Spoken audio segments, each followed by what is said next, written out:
saya sempat utang, kan saya ada rekening koran untuk utang ya, utang. Saldonya itu kan sekitar 7,5 miliar. Itu udah use up semuanya. Dan tetap minus-minus. Pribadi tinggal berapa puluhan juta paling. 70-80 juta gitu. Iya. Kalau yang dulu sempat berapa terus fase turun? Saya kalau nggak salah dulu tuh waktu di awal-awal itu kos karyawan tiap bulan itu 800-900 juta. Iya. Saya cut sekitar tinggal jadi 200-an. Tenang nggak? Gimana mau tenang? Setiap bulan saya bisa tenang. Nah gimana cara you tenang? Karena banyak orang nggak bisa tenang nih kondisi sekarang. Saya justru tertantang, pengen belajar apa sih yang bikin mereka tahu yang saya nggak tahu. Saya hilangin fear, saya takut kapok. Kalau saya rasa saya mampu bisa cari tahu karena saya punya skill di situ, saya teruskan. Kalau enggak, ini bukan bakat saya. Kalau kesana tuh jauh banget kayaknya, it's not low hanging fruit gitu istilahnya.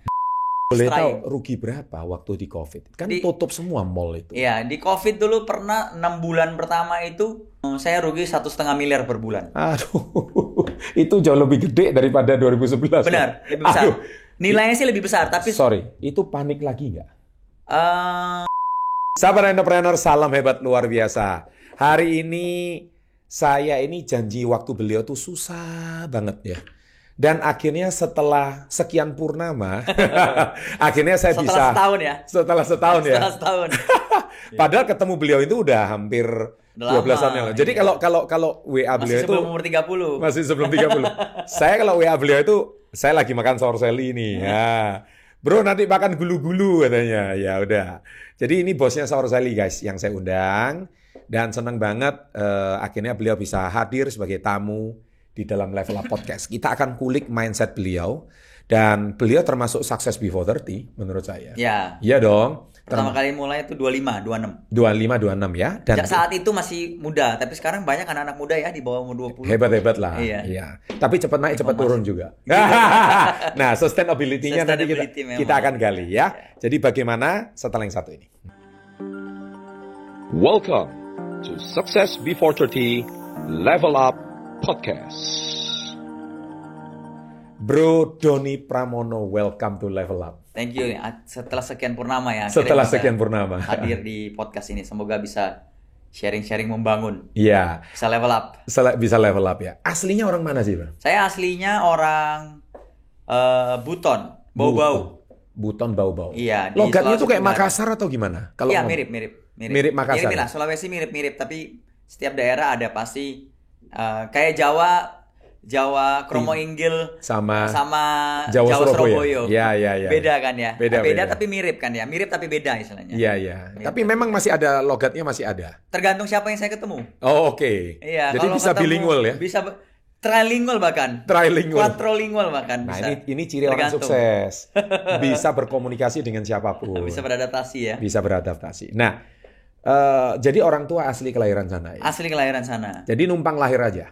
Numpang lahir sampai SD. Iya. Terus SD saya grow up di Surabaya. Oh. Makanya banyak teman orang Surabaya. SMP, SMA di mana? SMP, SMA saya SMP masih di Surabaya, SMA saya sekolah di Singapura. Oh, langsung. Iya. Jadi nggak grow up di Indonesia ya? Nggak terlalu lama, tapi setiap kali liburan nih pasti biasanya balik. Biasa. Indonesia. Root Indonesia masih strong. Orang tua bisnis apa dulu? Orang tua sampai sekarang masih bisnis sih. Papa saya di consumer goods. Consumer goods kayak apa? Produk-produk seperti Wings gitu. Ya. Produk-produk seperti distributor ya? Distributor consumer goods. Di Bau-Bau. Di daerah Sulawesi Tenggara. Oh, tetap Philips. Kendari. Sampai sekarang. Ada beberapa produk yang ada di Kendari, ada beberapa produk yang kalau di Sulawesi Tenggara kan terdiri dari 3 main ini ya. Daerah Kendari, Pulau Buton, Pulau Muna kan, Raha. Iya. Nah, itu tiga daerah itu. Tergantung produk-produknya, tergantung brandnya. Berapa bersaudara? Saya bertiga. Paling tua. Iya. Biasanya paling tua itu menjadi panutan ya. Iya. Bebannya juga berat. Bebannya juga berat. Selalu jadi panutan kan? Selalu jadi panutan. Jadi grow up sekolah di Singapura terus lanjut di mana? Amerika atau gimana? Setelah di Singapura ya saya lanjut di Amerika untuk kuliah. Ya, kuliahnya kebetulan saya selesainya S1 sama S2. S1 sama S2. Terus baru mulai bisnis di Jakarta. Nah, sekarang saya tertarik nih. Waktu tahun 2011 kita ketemu. Ya. Waktu itu baru mulai sorseli gitu. Sudah 3 tahun justru. Oh, justru udah 3 tahun. Sudah 3 tahun dan justru saat itu 2011 tuh lagi turun Sour Sally-nya. Nah, oke, ini lagi stres justru waktu itu. Nah, oke. Kenapa waktu itu stres? Mari kita dengarkan. Kenapa waktu itu stres? Ya. Stresnya karena lagi turun bisnis. Bisnis lagi turun. Tren sesaat, terus habis itu? Ya, turun. Okay. Turun tuh sempat sampai 2012 tuh puncaknya turun bisa sampai salesnya berkurang 90%. Nah, ya benar. Iya, sudah kayak koin-koin kripto tahun lalu. 90% turunnya. Itu kayak bisnis tren sesaat gitu ya? Iya. Jadi gerai dari gede akhirnya jadi kecil? Bukan hanya dari besar jadi kecil, tapi tutup. Ada beberapa yang tutup. Stres itu? Stres banget, karena 90% turun tuh udah making loss setiap bulan pasti ya. Setiap bulan gimana pasti. Cara bisa cover. Tapi kepikir mau tutup nggak? Sempet beberapa diskusi sama orang menyarankan tutup. Justru orang menyarankan untuk menyerah. Karena alasannya selalu bilang bahwa ya memang seperti itu F&B kan, kuliner. Sesaat, tren-trenan istilahnya. Trennya udah habis, ya saatnya gulung tikar gitu. Yeah. Nah tapi saya berpikir bahwa kenapa yang bikin saya bertahan itu dan terus mencari jawabannya adalah saya berpikir kenapa kalau memang bisnis F&B itu tren-tren dan sementara, banyak kok brand-brand besar legendaris di Indonesia yang sudah 10-20 tahun. Apa yang bikin mereka bertahan? Berarti nggak benar juga itu. Ada benernya tapi banyak salahnya juga. Nah itu yang bikin saya bertahan dan mencoba mencari jawabannya kenapa. Nah itu yang akhirnya memberi saya driving force adalah itu. Kalau mereka bisa bertahan, pasti ada alasannya. Dan saya harus tahu alasannya apa. Boleh di-share? Nah, jadi saat itu stres, ya kan, utang banyak karena cost tiap bulan udah nggak nutup dengan revenue-nya yang turun sampai 80-90%. Yeah. Nah, jadi saya mencoba berbagai cara lah, istilahnya membuka diri, belajar lagi, ya kan. Jadi banyak tuh yang sukses di usia muda gitu ya, yang suksesnya kebetulan waktu saya mulai Sour Sally itu bisnis saya pertama gitu, yang serius ya, langsung sukses. Ya, itu yang bikin usia 25 itu. Usia 25 lagi kan, langsung sukses, percaya dirinya tinggi banget.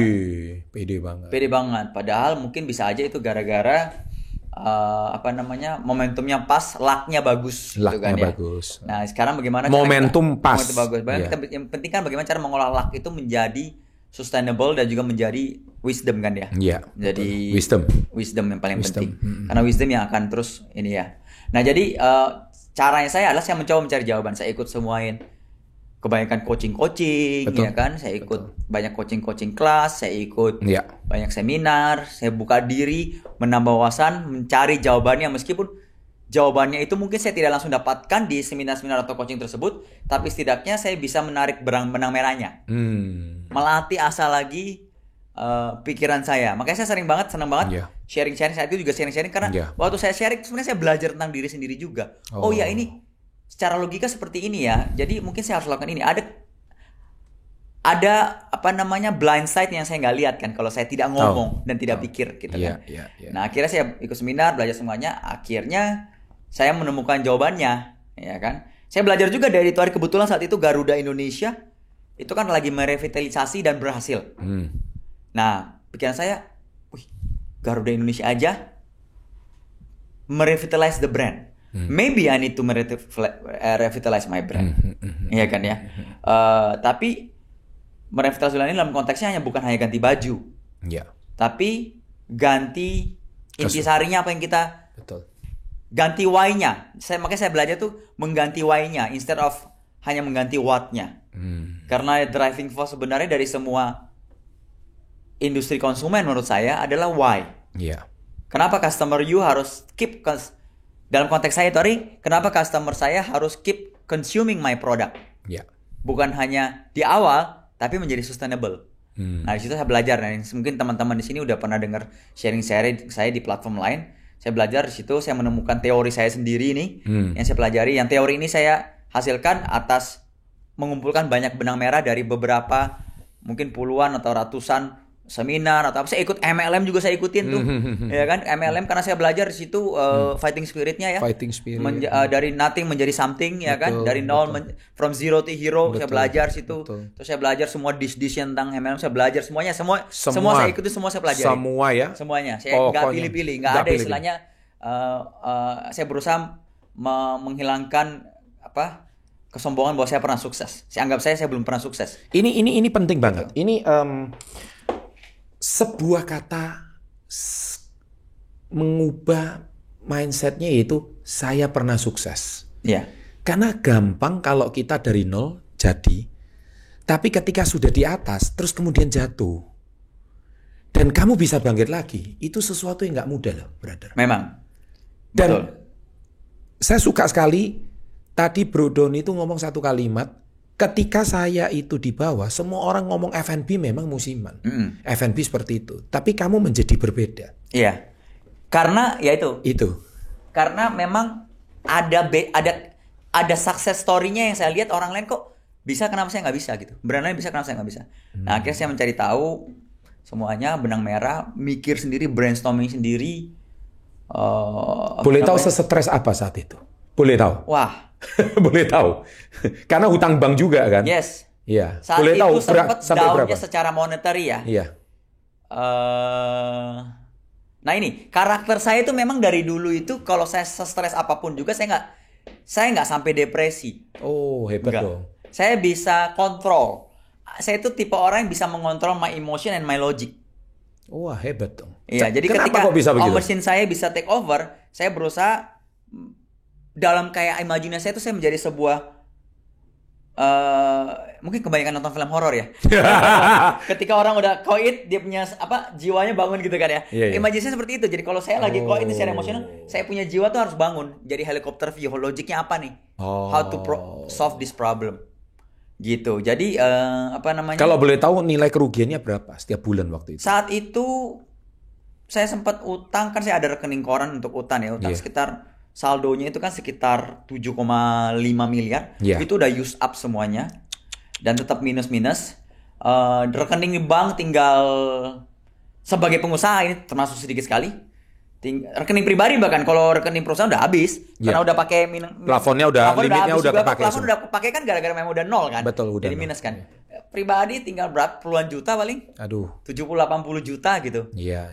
Nah, plafonnya belum sampai habis, sisa 150 juta kalau nggak salah. Wow. Dan akhirnya untungnya ya, ini saya juga percaya karena kan sampai sekarang bahwa perjalanan hidup itu kadang-kadang memang sudah ada jalurnya. Tapi kita harus tahu kapan memakai jalur kita yang benar. Ketika jalur kita lagi bagus, kita harus gas. Jalur kita lagi kurang bagus nih, kita harus lebih ngerem. Nggak boleh terlalu over PD. Nah, jadi saat itu sisa 150 juta, akhirnya saya come up with this theory itu fase 1 trend, fase 2 F&B ya. Ada trend phase-nya kan. Ada fase-fasenya. Fase pertamanya trend, fase keduanya habit, lifestyle, fase ketiga menjadi culture ya kan. Itu saya temukan teori itu sendiri. Dan akhirnya saya karena itu dengan lahirlah ilmu-ilmu yang lainnya untuk bikin inovasi gitu kan. Akhirnya bangkit kembali di akhir 2013-2014. Iya. Gitu. Nah, sampai stres seperti apa? Saya kalau stres tuh nggak kelihatan terlalu gimana kayak depresi gimana ya. Soalnya saya bilang tadi, saya bisa menarik emosi saya keluar sehingga saya bisa berpikir secara belajar sendiri atau dari seminar? Belajar sendiri. Bisa sendiri. Tapi setelah ikut seminar itu seperti mencari. Seminar tuh untuk memberi saya orangnya soalnya thinker. Karena saya thinker, saya suka sesuatu yang berhubungan dengan intelligence. Jadi kalau hal-hal yang berhubungan dengan intelligence, berhubungan dengan yang mengstimulasi otak untuk berpikir, men-strategize, itu saya suka. Nah, jadi emosi itu kan, stres itu kan emosi. Betul. Nah, kalau kita masih berada terus di dalam emosi tersebut, dalam saya sebut, logika kita kan tidak bisa berpikir. Benar. Iya kan? Benar. Nah, jadi saya berusaha itu. Jadi imajinasi saya itu kayak nonton film-film horor gitu, kayak jiwa saya itu bangun dari badan saya. Gimana saya bisa logika melihat saya sekarang ini kondisinya seperti secara logika seperti ini. Akhirnya bisa saya kayak saya ikut seminar, saya baca ini, saya ketemu ini. Akhirnya logis tuh yang jalan gitu. Meskipun emosinya lagi down, tapi saya bisa kontrol my emotion karena pakai logis. Gitu. Saya seneng dengan kata tadi, usia 25 memulai, 23 tahun jatuh. Berarti itu termasuk sukses before 30 menurut saya. Iya, benar. Bukan gagal before 30. Seolah-olah kalau secara result Anda gagal before 30 kan. Iya, betul. Tetapi secara pembelajaran, secara knowledge, secara skill, secara mentality, Anda termasuk kaya. Iya, belajar soalnya. Pembelajaran kan. Pembelajaran. Nah, itu respon yang saya dapat gitu. Iya. Nah, ini seringkali anak-anak muda sekarang ini kan zaman agak beda ya dengan zaman kita ya. Mereka sekarang kayanya cepet ya. TikTok Shop gitu, naiknya cepet. Boom, hebat cepet ya. Tapi sustainability-nya nggak ada loh. Iya, sustainability sama management of money. Karena menurut saya Betul. ini dua hal yang berbeda dan Indonesia belum mengajarkan ini. Jelas. Bahkan di sekolah nggak mengajarkan bagaimana how to make money as an entrepreneur kan ya. Iya. Nah, tapi orang udah mulai belajar karena informasi teknologi. Betul. Karena ada platform teknologi yang allow people yang mempunyai talenta tertentu, mempunyai bakat tertentu, mempunyai minat tertentu, akhirnya dia bisa sukses. Ya. Nah, tapi menurut saya kesuksesan yang pertama didapatkan itu baru stage 1. Karena sebenarnya menurut saya kesuksesan yang sebenarnya itu adalah ketika dia bisa menjadi sustainable dan ketika dia bisa memanage duitnya. Di Indonesia ini ilmu manage duit itu masih belum banyak. Nggak banyak memang. Nggak banyak. Jadi banyak orang yang kesuksesan pertama itu adalah kesuksesan dia mendapatkan duit. Ya, jelas. Money earning skills. Iya. Tapi belum mencapai money management skills. Iya, Sebenarnya yang paling penting itu adalah ketika sudah mencapai money earning skills yang udah ada nih, kalau dia tidak bisa manage duitnya, most likely duit yang dia terima itu akan habis. difoya-foyakan dan habis. Ya. Most likely, saya nggak bilang semuanya ya. Pernah ngalami fase itu nggak? Pernah. Nah, ini harus di-sharingkan. Pernah. Ini untuk adik-adik ini harus dengar gitu. Jadi boleh dikatakan belagunya seperti apa sih? Belagu before 30 lah. Nah, jadi waktu saat pertama-tama sukses gitu ya, bisa sukses ya.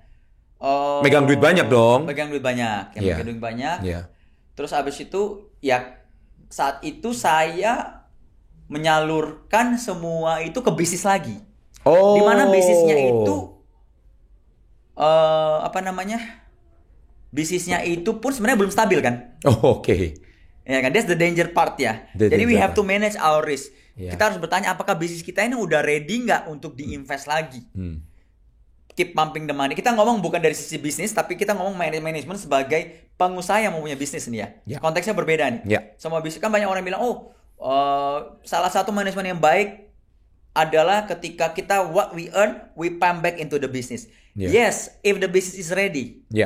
If the business kita bisa pump ke sana supaya mengarah sampai level fase 2 tadi saya bilang. Jadi lifestyle menjadi habit. Tapi if the business not ready, akhirnya yang you pump back hilang lagi semuanya. Gitu. Saya itu hari kan sempet pump terus buka di Singapura apa segala macam. Belum agresif ready. Ya. Agresif banget. Secara manajemen belum kuat. Secara kestabilan bisnisnya belum menemukan. Tapi butuh ego ya.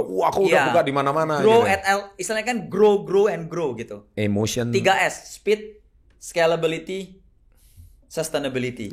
Sudah dapat speednya pengen udah. scalable, tapi scale. sustainable-nya masih belum saat belum. itu. Sebelum 2013 ya. Berarti 2012. Manajemen emosinya juga nggak baik. Penting gitu banget. Ya. Kita harus bisa manajemen bagaimana bermain antara emosi dan logis gitu.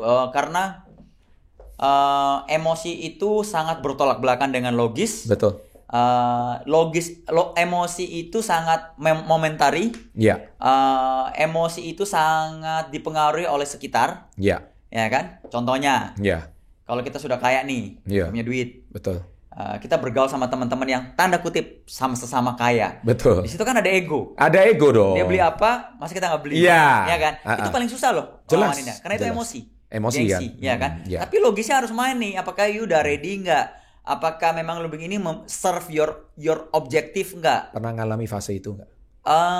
Untungnya saya bukan tipe yang gampang panas, gampang ikut-ikutan. Saya kembali lagi karena itu saya bilang saya bisa. Atau pernah ngalami kesalahan itu, panas terlalu agresif di awal itu. Nah itu dia. Itu menjadi pembelajaran. Saya terlalu ekspansif kan, jadi semua yang seharusnya misalnya setidaknya seharusnya yang saya dapatkan itu dari bisnis, setengahnya saya bisa keep and learn how to manage money personally. Ini saya cemplungin semua lagi balik ke bisnis, malah ambruk. Jadi apa yang saya bangun kesuksesan dari 2008-2009 itu habis di 2013. Saya mulai akhirnya mengerti ketika 2004 bangkit, baru saya pupuk lagi pelan-pelan tuh. Nah, ketika duit tadi sisa sekian puluh juta di rekening dan 150 juta di rekening utama perusahaan. Ya, itu plafon loh. Plafon ya. Sebenarnya udah nol, udah minus. Itu bulan depan kena bunga aja udah habis. Iya benar. How you survive dalam kondisi? Jadi saya kan nggak langsung 7,5 miliar gitu ya. Ya. Ada proses about 2 years di sana, 1,5 sama 2 tahun. Restrukturisasi? Ada restrukturisasi. Wah, pastinya. itu nggak gampang ya. Saya cut cost itu sampai turun 1/4. Wow. Dari cost bulanan awal yang saya bisa cut. Misalnya saya namakan itu adalah internal faktor dan eksternal faktor. Yeah. Yang apa yang saya bisa lakukan secara internal saya lakukan semuanya. Keren. Termasuk if I have to cut cost by 70-75%, 80%. Yeah. Tapi ada lagi eksternal faktor yang saya nggak bisa kontrol. Waktu itu berapa karyawan? Di puncak-puncaknya, di peak-peaknya? Sebenarnya kalau lebih banyak karyawan sekarang lebih banyak, udah lebih banyak. Jadi sekarang ini udah naik dibandingkan yang dulu. Kalau yang dulu sempat berapa terus fase turun? Saya kalau nggak salah dulu tuh waktu di awal-awal itu, saat itu cost karyawan tiap bulan itu 800-900 juta. Iya. Tapi sekarang udah lebih. Udah pasti dong. Jadi saat itu 8-9 juta saya cut, kita tinggal jadi 200-an. Tinggal 200 juta. Ya. Dan itu akhirnya bisa sustain dan lewat masa krisis itu. Bisa, karena itu kan periodik. Jadi saya dari awal udah nggak, ini nih saya udah langsung melakukan hal gitu, udah menerangkan. Udah ini, tapi butuh 1,5-2 tahun akhirnya untuk akhirnya ketemu the solution gitu. Nah ini penting karena saya kan punya buku judulnya Badai Pasti Berlalu ya. Ibaratnya itu kan fase badai lu lah. Iya badai. Waktu itu kan badai juga munculnya kan awan dulu paling kan. Bener. Hujan kecil dulu kan. Iya. Baru mulai ombaknya mulai besar kan. Bener kan. Tapi kamu bisa survive itu luar biasa sekali. Dan itu fase-fase yang harus dipelajari oleh banyak orang. Mental pasti. Tenang nggak? Gimana mau tenang? Setiap bulan saya bisa tenang. Nah gimana cara you tenang? Karena banyak orang nggak bisa tenang nih kondisi sekarang. Saya keluarin emosi dari logika. Oh, oke, itu kata kuncinya. Keluarin emosi dari logika. Cara mengeluarkan emosi dari logika gimana? Kadang orang udah panik, udah bingung ini di rumah berantem, mungkin istri lagi minta dapur mau ngebul, ngasih tips lah kepada orang-orang. Untuk saat itu saya belum married sih. Kalau itu bisa menambah emosi lagi. Bisa nambah emosi ya. Emosi kestabilannya lebih parah lagi. Kan? Ini kan anak-anak sekarang kena terjerat pinjol, kasih tips ya. Iya. Jadi Pak Doni hari ini sedikit jadi motivator lah. Khususnya masa-masa sulit itu. Karena ini kan you breakthrough. Oke. You breakthrough. Yes. Saya berusaha memisahkan emosi dari logika. Kenapa? Logika dalam konteksnya logika ini adalah logika itu berhubungan dengan semuanya. Berhubungan dengan knowledge. Ya. Berhubungan dengan objektif. Ya, jelas. Berhubungan dengan strategi. Ya. Jadi menurut saya ketika saya sudah langkah pertama adalah memisahkan emosi dari logika. Langkah kedua adalah logika saya ini saya enrich. Logika itu mempengaruhi decision making. Iya. Kalau kita ngambil decision making berdasarkan emosi itu kacau. Oh kacau pasti. Nah tapi kalau berdasarkan logika itu lebih baik. Tapi decision makingnya hasil outputnya decision making lebih bagus lagi. Kalau inputnya lebih bagus dong. Nah bagaimana caranya me-enrich inputnya itu lebih bagus? Ya saya ikut seminar semuanya saya ikut. Saya ikut pelatihan Kaizen, all those things. Jadi waktu saya cut karyawan pun saya nggak asal cut, saya ikutin seminarnya dulu 5-day certification untuk slimming down company, Kaizen teori, all this teori slimming saya ikutin baru saya praktekin. Saya selalu seperti itu. Jadi setiap pembelajaran saya ketemu masalah dalam hidup, saya cari logikanya apa nih pembelajarannya saya bisa belajar. Jadi sekarang ilmu saya udah cukup banyak. Saya bisa grafologi. Grafologi saya bisa face reading. Bisa face reading, keren. Karena face reading itu salah satunya saya belajar itu karena saya pernah problem itu hari waktu growing, how to find the right team. The right team, karyawan yang tepat. Iya. Karyawan yang ngaco, yang korupsi ada kan? Banyak. Bahkan saudara saya dulu korupsi saya dulu di tahun 2011 2012. Tuh, makan sendiri ya. Makan sendiri justru. Sudah ketiban udah jatuh ketiban tangga. Benar. Gitu. Nah, jadi itu yang bikin saya belajar. Jadi setiap kali kegagalan saya pelajarin.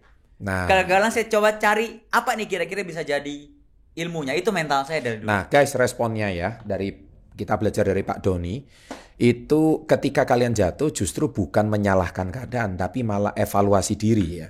Dan akhirnya justru malah beliau learning, semakin banyak belajar, menenangkan diri dengan cara banyak belajar. Saya rasa itu jalan keluar yang baik. Betul. Dan akhirnya sekarang sebaliknya malah, jadi tidak ada ketika perusahaan itu beres, karena ownernya udah beres gitu. Betul. Ketika perusahaan itu sakit, berarti ownernya sendiri ini Ya memang trouble gitu. Betul. Nah anak-anak muda sekarang ini kan banyak yang kaya cepet, tapi kayaknya fasenya Pak Doni harus dilewati deh. Karena menurut saya itu lebih strong sih orang yang bisa, Ya. yang pernah sukses terus jatuh terus bangkit lagi, itu seharusnya you have to get used to it, right? Oke, You of have to course. get used. Kita harus terbiasa dengan mental gagal. Iya, Karena iya. untuk gagal itu mental kita kan diuji ya. Benar. Kalau ya seperti banyak pepatah mengatakan, Iya. pelaut yang Handal. handal itu adalah bukan yang di air tenang tapi yang di Betul. Di air yang penuh dengan badai. penuh dengan badai. Iya, setuju. Oke.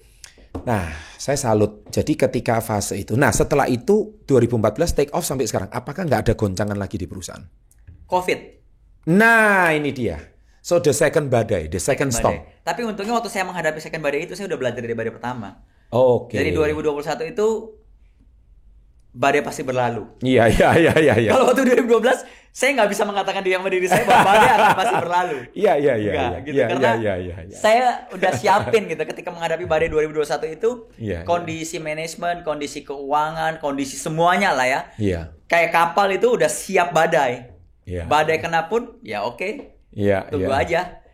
Istilahnya kena badai, apa yang kapal lakukan? Sembunyi di balik Iya, di balik pulau kan, sambil mencoba sedikit-sedikit tapi yang Benar. tidak high risk gitu kan. Benar, Coba benar. berhasil nggak?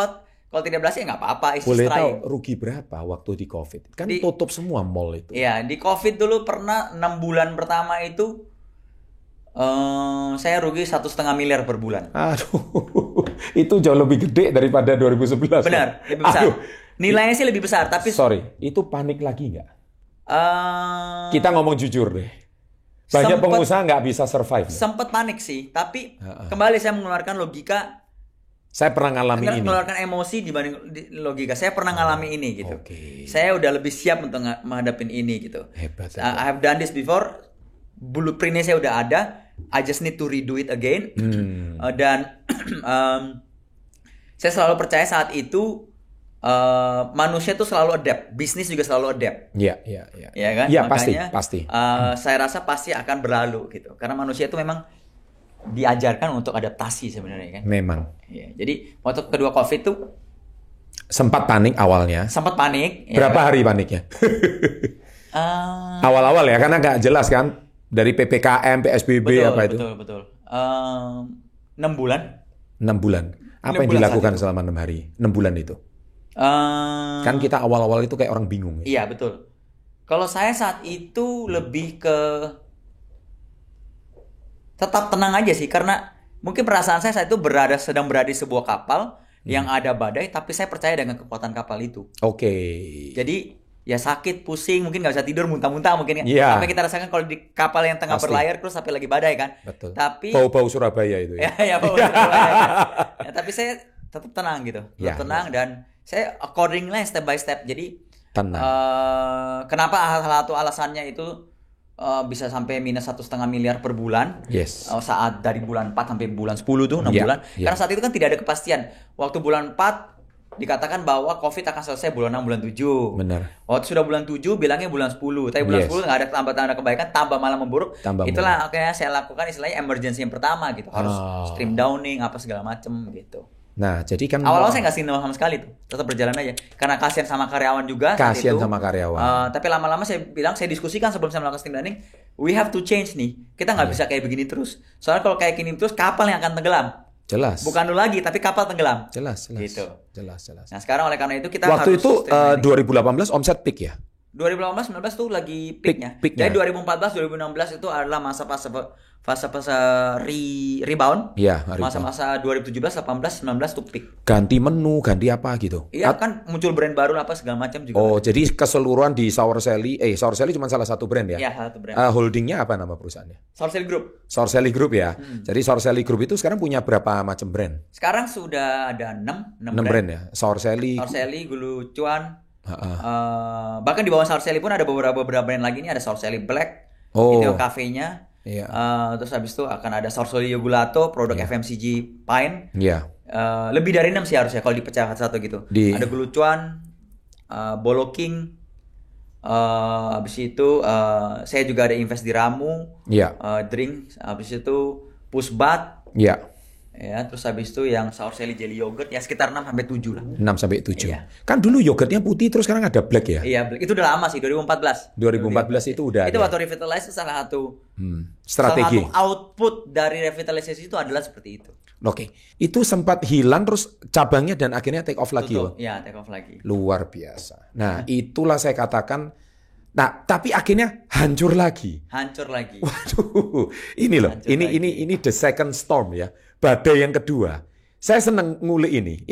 Sorry, Bro Doni pernah nggak dikulik sedalam ini masalah badai ini? Belum. Ini the first podcast yang akan ya karena Biasanya badai itu hanya menjadi sub story dari the whole podcast. Kalau ini badai menjadi main course dari karena gini, dari podcastnya. karena kita nggak bisa pungkiri banyak orang yang sekarang udah down tapi nggak bisa stand up. Nggak bisa bangkit ya. Makanya ceritanya Pak Doni ini akan menginspirasi. Bagaimana Anda Saya sendiri masih berusaha bagaimana cara menghadapi badai. serius Makanya saya nih? terus level up. Terus level up kan? Kuncinya tetap level up. Makanya karena penting loh. Cara untuk Anda bangkit kembali itu tidak mudah loh. Betul. Apalagi Bangkit perusahaan dan bisa level up. bangkit dan bisa level up. Apalagi sekarang kan dari 2019 Anda omset di let's say 40-50 M satu bulan, terus tiba-tiba gone. Setiap bulan bleeding 1,5 M. Waktu 2019 bleedingnya berapa waktu itu? 2000 berapa? 13. 2011 atau 2013? Lupa saya kalau itu exactnya. Soalnya udah agak lama dan outlet itu hari itu masih 25. 25 M? Iya, enggak saat itu outlet baru 25. Jadi Oh, 25. kalau dilihat dari level bisnis saat itu 2011 2012 tuh jumlah outlet 20-25, kalau 2019 tuh jumlah outlet 200. Oh, jadi 10 udah kali size-nya udah 10 kali Iya. lipat ya. Dan sempat tutup, downsize, Tutup, terus kemudian akhirnya naik lagi. Naik lagi. Tapi beda strategi ya, dari gede akhirnya menjadi lebih kecil gitu. Enggak Ya. juga beda kebetulan waktu saat pandemi itu karena apa namanya? Orang tuh lebih suka gaya hidup yang sehat. Ya. Nah, akhirnya dia lari, banyak yang sehat, sour selling naik banget. Waktu pandemi sudah mulai berakhir tuh rebounding cukup cepat. Reboundnya Nah, makanya sekarang lagi digas yang sour selling ditambah kita ada beberapa brand-brand baru lagi. Brand-brand yang Iya. makanan sehat ya. Iya, karena fokus saya kan di F&B ya, jadi banyak main bisnisnya. Bisnis yang saya jalankan tuh F&B. Tapi F&B. jadi ada 3 saya klasifikasi dalam money management saya, Iya, dalam iya. time management. Yang kalau saya yang kerjain dengan memakai waktu saya itu F&B. F&B. Ya kan? Betul. Tapi kalau yang berhubungan dengan F&B atau yang berhubungan dengan F&B, yang memakai resources yang sudah ada punya saya sekarang. Benar. Nah, ini saya jalankan dengan waktu. Karena waktu is important juga. Apalagi Iya, udah betul. punya keluarga, punya anak, saya sangat treasure waktu Iya sekarang dong. untuk keluarga Iya. kan ya. Iya, benar. Nah, yang kedua adalah money management adalah bisnis yang di luar F&B. Itu saya pakai duit. Oke. Karena saya punya duit. Iya. Jadi duitnya harus kerja sendiri. Oh iya dong. Ya Iya kan? dong. Iya. Tapi mungkin role-nya sebagai mentor, Iya. advisor, Iya. ya kan. Iya. Sama yang ketiga, fully duit. Saya taruh duit, saya harap duit itu yang bekerja sendiri. Iya. Gitu. Yang kedua, Money yang ketiga sudah berjalan. Sudah berjalan. Yang kedua apa? Saya kalau belajar boleh itu justru di tahun 2018-2019.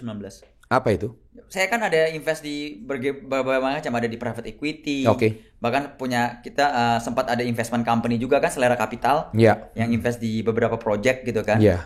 Nah, itu ada di situ. Terus habis itu yang ketiga terakhir, saya banyak juga invest di money market lah, pasar modal, Iya. produk derivatif kayak gitu-gitu. Iya, tapi Di ada crypto hubungan juga sekarang. di kripto juga Iya. ya. Tapi ada hubungannya sama F&B nggak ada ya? Nggak ada, itu justru yang itu nggak ada hubungan. Itu hubungan apa? Duit. Duit. Itu adalah duit Jadi make duit, return. money makes money. Money makes money. Kalau yang bukunya- satu sama yang kedua itu knowledge saya F&B, Iya. yang bisnis baru bisa make money. Berarti kalau bukunya Robert Kiyosaki yang cash flow quadrant itu di kuadran I ya? Quadrant I betul. Iya, kuadran investor. Oke, tapi intinya grow ya. Grow. Bagus. Grow. Bagus. Nah, itulah bagaimana Anda itu bisa turun naik itu fasenya. Nah, terus ketika COVID dinyatakan reda sejak endemi, detik itu juga langsung take off gitu. Enggak juga. Jadi butuh waktu ya, tapi saat itu kita sangat bergantung dengan mall. Oh, ya. Kalau mallnya sepi, mallnya udah buka rame, jadi bisa take off gitu. Iya. Tapi 2023 belum seperti pre-COVID, tapi on the way there harusnya. Keren. Nah, On the way there. tapi bisa comeback itu enggak mudah loh. Karena waktu itu banyak bisnis F&B kita juga tahu. Ya, let's say 10 brand, 9 tutup gitu. Betul. Dan Saur Sally termasuk yang sakti gitu loh. Iya. Nah ini ternyata setelah kita kulik mindsetnya itu luar biasa. Kalau boleh tahu hari ini karyawan berapa ya? Total. Yang under group ya? Ya. Bukan mitra ya? Iya. Oh ada mitra juga ya? Ada mitra kan? Ada berapa mitra? Ada mitra ya. Berapa ya? 600 kayaknya sekarang. 600 itu Iya. memang di perusahaan sendiri. Di perusahaan sendiri. Keren, Termasuk keren. di outlet ya? Padahal dulu sempat mecat karyawan ya. Iya, dulu sempat. 2011 ya. Iya. So ini dinamika yang sangat luar biasa. Saya salut. Terus gini, Pak Doni, yang saya juga merasa ini perlu dipelajari oleh anak-anak sekarang, yaitu mentalitas Anda itu ketika tadi kan kuncinya melepaskan emosi dari logika itu Iya, ya. betul. Nah ini yang seringkali logika sama emosi mix jadi satu. Campur. Setelah Anda married dan punya anak, Fear terutama fear ya. Oke, so saya tipe orang kalau mamanya gagal, jatuh, tapi ada benchmark orang lain yang sukses, mungkin banyak orang akan kapok. Saya jelas. enggak. Saya justru Tertantang. pengen belajar apa sih yang bikin mereka tahu yang saya nggak tahu. Logika. Saya hilangin fear saya. Takut, kapok, emosi kan? Iya. Emosi kan takut gitu ya, fear ya, Iya, betul. kapok ya. Betul. Saya cari tahu sampai akhirnya kalau saya rasa saya mampu bisa cari tahu karena saya punya skill di situ, saya teruskan. Kalau enggak, ini bukan bakat saya. Ini saya kalau ke sana tuh jauh banget kayaknya. It's not low hanging fruit gitu istilahnya.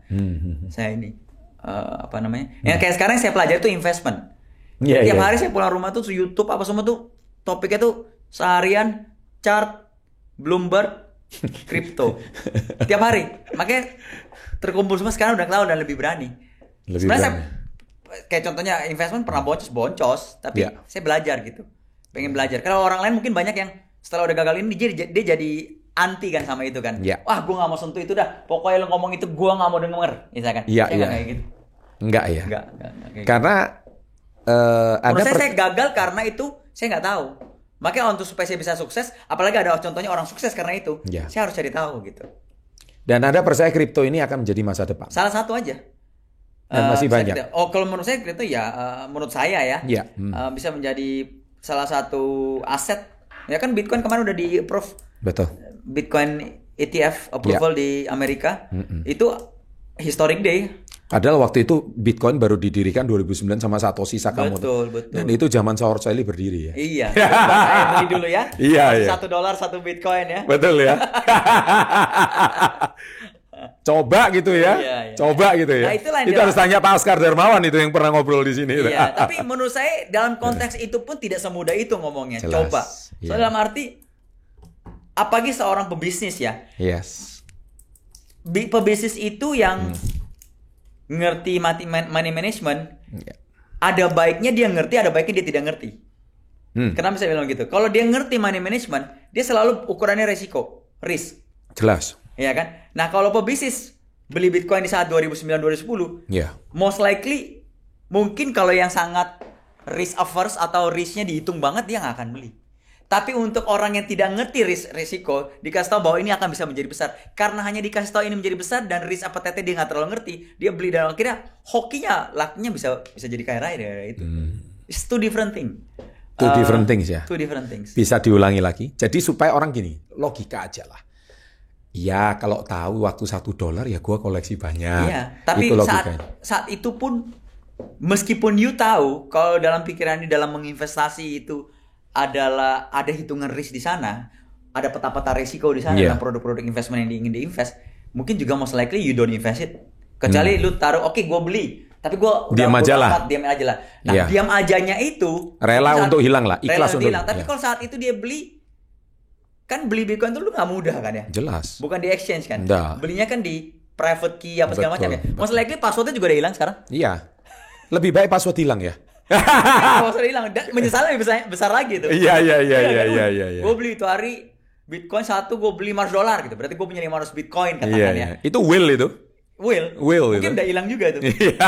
Jadi dalam konteksnya artinya Katanya blockchain nggak bisa hilang, desentralisasi. passwordnya yang hilang. Untuk Yes. akses itu kita kan ada password biasanya kan. Jadi nggak bisa dong. Makanya saya bilang itu belum tentu juga. Jadi mungkin ya kadang-kadang mungkin kita harus siapin dari sisi bisnis ya. Kita sebagai manusia ya.